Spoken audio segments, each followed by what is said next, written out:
Hello everyone, welcome back to our channel. Hello everyone, welcome back to our channel. आज की कहानी मेरी प्यारी सी आद्या, अगस्त्या और उनके प्यारे प्यारे दोस्तों के लिए। नमस्ते बच्चों, आज मैं लेकर आई हूँ एक और बहुत ही प्यारी, मजेदार और सीख देने वाली कहानी। एक ऐसे देवता की कहानी जिनकी पूजा हम किसी भी काम को शुरू करते वक्त सबसे पहले करते हैं। आपने बिल्कुल सही समझा।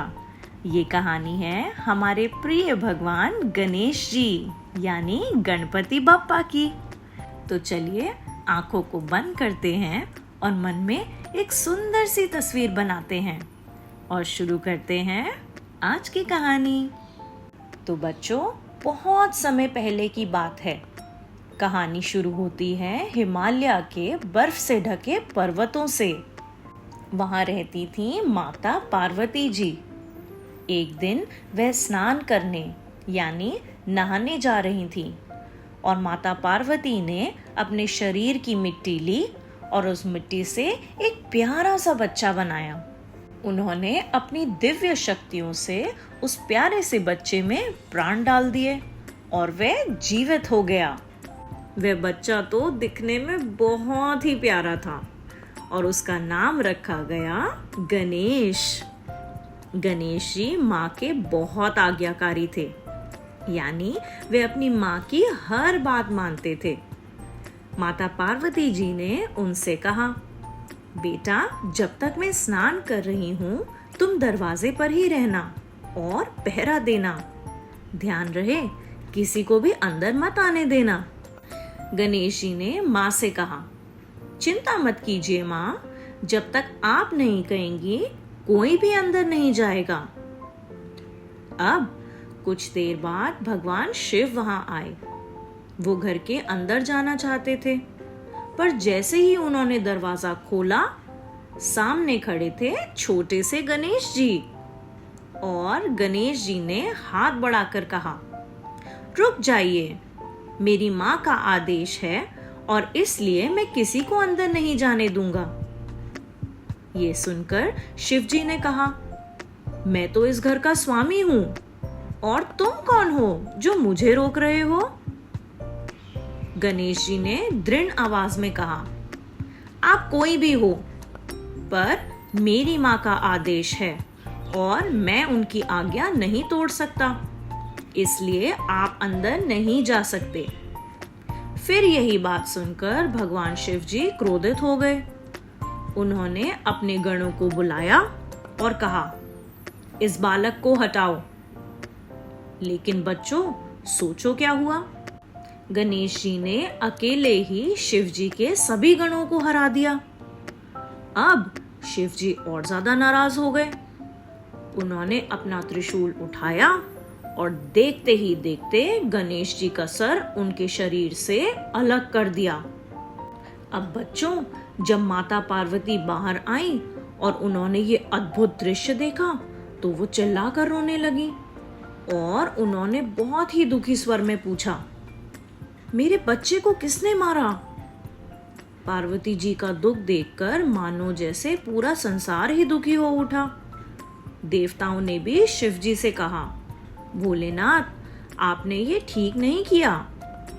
शिव जी को अपनी गलती का एहसास हुआ और उन्होंने अपने गणों को आदेश दिया, उत्तर दिशा की ओर जाओ और जो पहला जीव मिले उसका सिर लेकर आओ।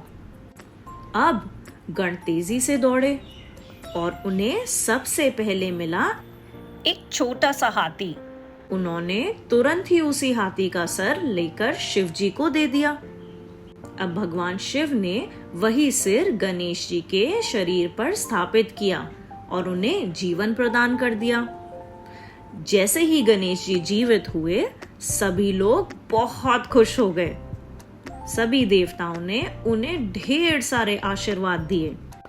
माता पार्वती ने अपने बेटे को वापस जीवित देख अपने गले से लगा लिया और शिव जी ने प्यारे से नन्हे गणेश जी के लिए कहा कि आज से ये मेरा पुत्र गणेश सभी देवताओं से पहले पूजे जाएंगे और इनका नाम होगा विघ्नहर्ता, जो सबकी बाधाएं यानी मुश्किलों को दूर करेंगे।